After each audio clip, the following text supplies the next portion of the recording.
What's up, Derek? Derek. Hey, the world famous. The famous. What's going on, buddy? Yeah.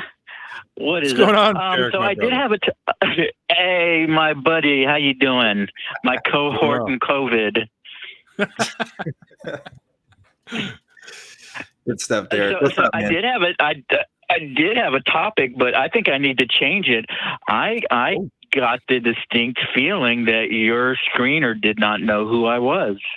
Uh-oh. You can't go changing topics when you told the screener one thing, Derek. Come on. Come on, Derek. You know this. Come on.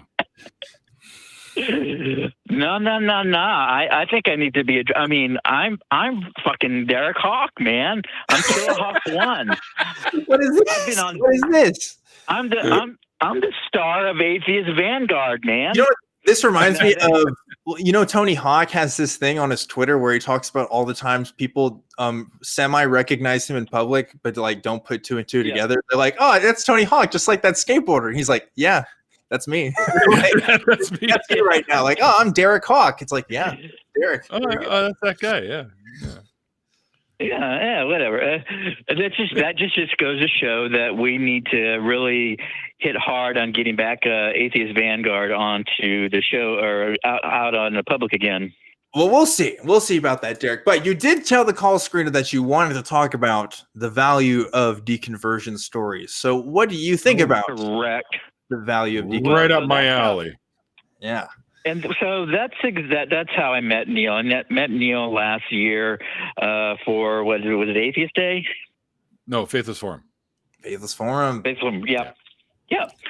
And so that's where I got the, a lot of us in this community have that deconversion story, but I never knew that there was a centralized place that people can come there and tell their stories. And not only is it such a huge benefit for the person, the storytellee, but it really has a huge impact on the people that are listening to this, that can relate to this, that know that they're not alone, that they know that they are not the only ones that have been subjected to these types of abuse. And it also shows them that there's a light at the end of the tunnel, that it does get better. It can get better. You can overcome these things. So Neil, great job. Well, thank you, Ben. Thanks. That means a lot, Derek. You are one of my heroes. Oh, come on. I do that. I'm with you, though. I feel it's important to have these conversations because there's people out there that I think don't realize that there are many of us out there that think the same way they do now that they've left their beliefs. And there's a whole community that they need to be aware of. And there's a support line there for them, too. And that's why I always put all the helplines and links in my description box, like the Clergy Project and stuff like that. So this needs to be known because as more and more people are finding their way out of these ancient beliefs, we're getting better and better all the time. The pews are emptying, as they say. Well, I really like the value of deconversion stories too, because when I was first kind of on my journey, I felt like I couldn't relate to the average atheist. Like I wasn't in that headspace yet. But when I heard someone's story, it's like, oh yeah, that person they were before, that's me. I'm closer to that. And seeing the pathway kind of helped mirror my own sense of where I was on my own path, right? And so like when you get to relate to people on that level, it humanizes people a bit. Suddenly, atheists aren't just this out group that are just kind of doing their own thing. They are me. They are other people who thought the same thoughts that a lot of people think in their life and just kind of went further with it, Exactly. So it's super I think we talked about that. I'm sorry, Derek. No, I got phone issues. No, but it's just such a really important thing. And I want to kind of tie it back to the earlier conversation that you were having with Steph regarding these new concepts and normalization. That's the direction. That's a really good point that you brought up, and very insightful, is the normalization of these concepts. That's how the gay and bi community has had so much success in integrating into society, is because we worked fucking damn hard in the 80s to become normalized, to show that we were normal people, that we, I'm like you. I'm like you. I don't understand the trans issues.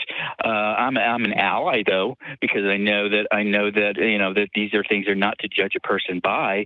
Sure. I'm open-minded to learning new things.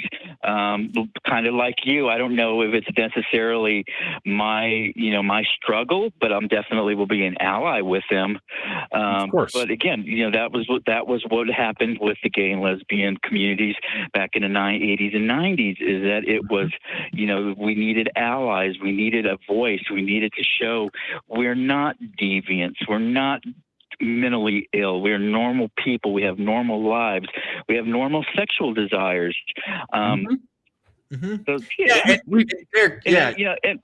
you're absolutely right. It's as atheists, I feel that, or skeptics in general, really, like, we have a call to be the most open-minded as possible. I think that's something that we can generally take pride in. We haven't always been the best at it, but damn it, at the end of the day, correct. Well, open-minded, but not too open where your brain falls out. Sure. But I feel like at the end of the day, the atheist community has been really good vanguards for new ideas. We're certainly going to be adapting those ideas than like the conservative Christian right or something. Like we're at least going to, even if we don't always get it right, we're at least having those conversations. I'd rather somebody talk about it than not feel like they can't talk about it, and with the due respect, right? With the due respect. And we can, as all three of us, again, cis white dudes, like we are not the topic of the conversation, right? It's not about us. So we do have to approach it with that mindset that at the end of the day, we're talking about other people, and we need to give them the respect they deserve and understand when we need to shut up and just like let people talk. Because as a group, cis white dudes haven't always been able to do that in the past, but we can, right? We can learn to be better and help. I don't know if it's a case of haven't been able to. It was probably a lot of a case of we just didn't want to back then. Yeah, or just like have a problem of mansplaining or something. Like it's definitely a thing. So, Derek, I think we went over some of this one. What's the final thing before I go? Okay. All right. So when I was on your show back, I believe in October, there was a prophecy that was made that was supposed to come true on the 22nd of December. Yeah. You remember that? Yeah. So we did address it. About it. Yeah, we addressed it a little bit on the show. Nothing happened. So yeah, weird. Weren't you supposed to meet that wizard in like the forest or something? I'm pretty open-minded, but I'm not going to meet wizards in the forest. I'm not a wizard.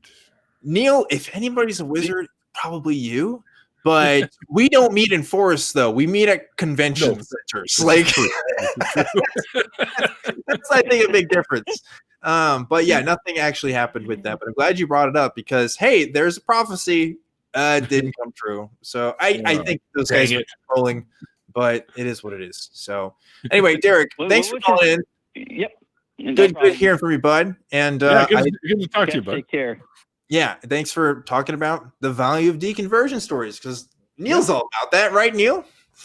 Just a little, Just a little. No, it's good. It is very valuable, the work that you do with that, because again, that's why I chose to do that. And there weren't too many others really doing it, so I figured it was a niche that could need more shovels of cement in there, So yeah, and you talked about my deconversion story too. So maybe I did. You've been on the show. It was actually a really good conversation I think we had back then. Yeah, I think so. So yeah, definitely. If people want to know my story who don't, Neil's a good avenue to kind of look at that. So pretty sure my moderators are also in the chat, and IQ, if you're there, stick or Kristen, if you're there, stick the link in there, and then people can. Yeah. There you go. Speaking of which, those of you who are